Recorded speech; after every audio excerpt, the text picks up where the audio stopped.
If you're new to our channel, don't forget to hit the subscribe button.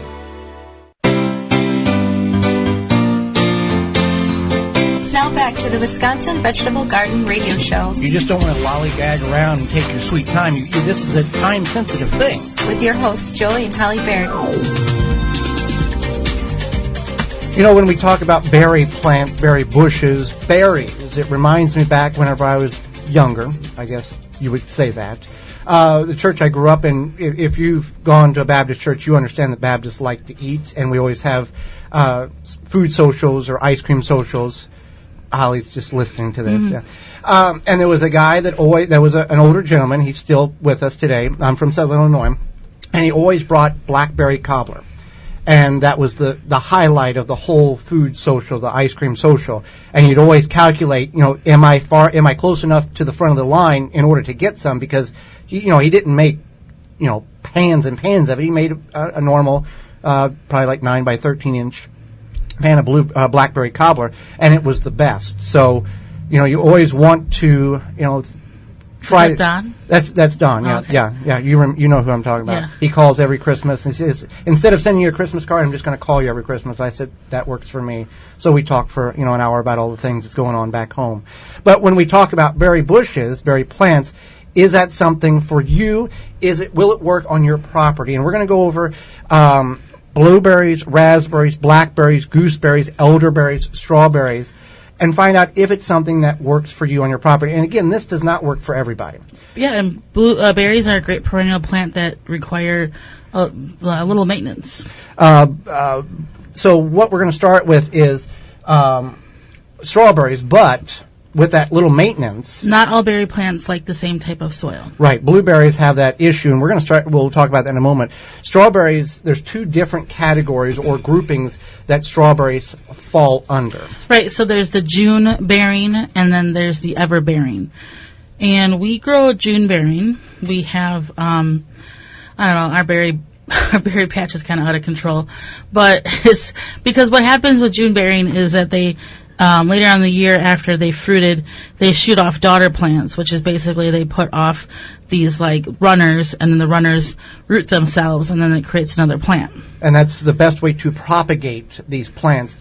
Wait for those to root, remove them from that particular location, and transplant them into a new location. That's the best way. And we just accidentally picked June bearing because that's what we ordered 7 years ago. Right. Planted them, and there's bare root. That's what we got. It's a bag of all these roots in a sawdust mixture, and you plant them, and they will root. Typically get 25 in a bag for a couple of dollars. Or you can actually go to the garden center and buy each live plant here in a couple of weeks for $2 or $3 a piece. It's much more economically friendly to buy the bare root and wait than to buy 50 plants at $3 a piece. That doesn't make any sense. And then before you know it, you have a crazy berry patch. But yeah, so that's the bare root process, and that's the June bearing. That's the June bearing process. They can get fruit the first year. Possibly, it just kind of depends on the variety and how things are going.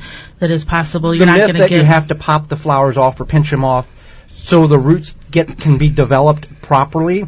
Doesn't make any. It's not true. You can go ahead and harvest that fruit off the plant right away. The everbearing. Let's talk about that for people who are maybe interested in doing containers. It's strawberries. Right. So everbearing, they fruit 3 times a year: spring, summer, and fall. They do prefer zone 8 or higher, I guess you would say. 8, 9, 10. We are in zone 5. They do grow. They will grow in zone 5. Not preferably, but they will. Right. And then you do have to prune them the first year.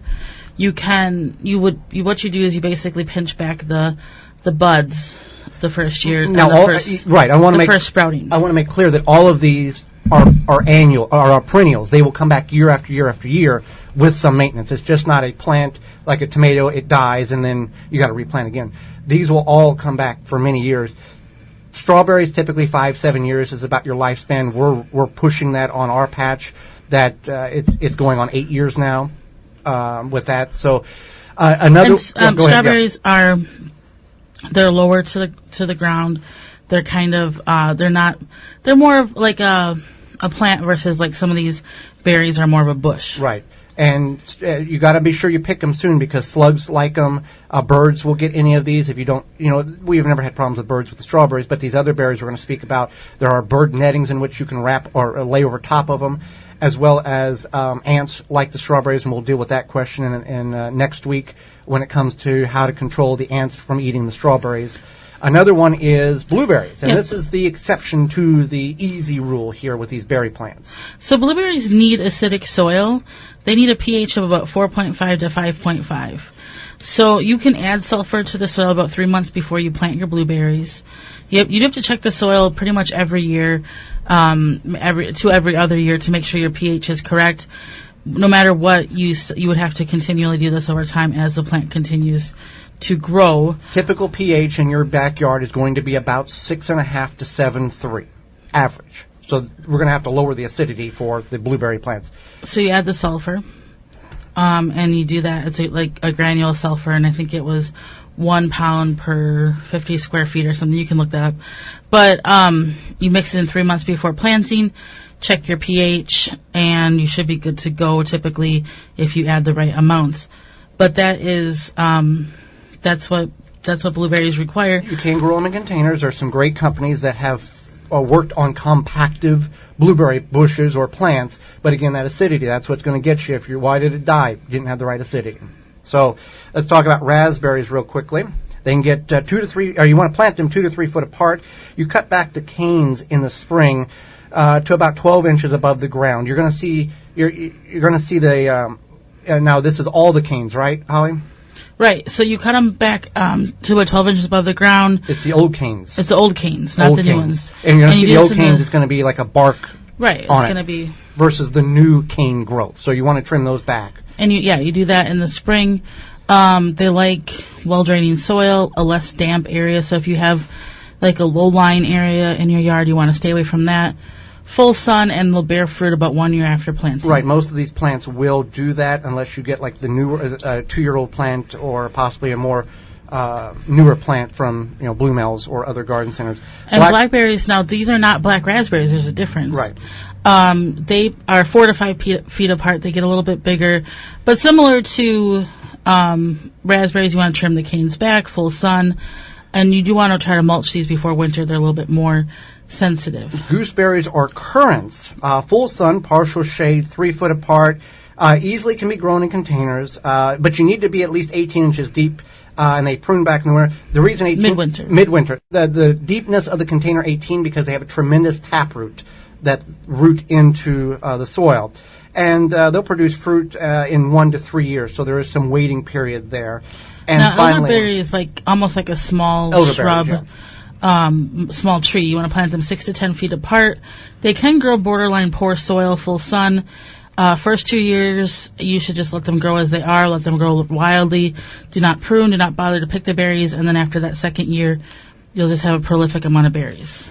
So some of these might work for you in containers, or if you've got an area in the yard where you intend to stay long term, that will work as well for you when it comes to berry plants.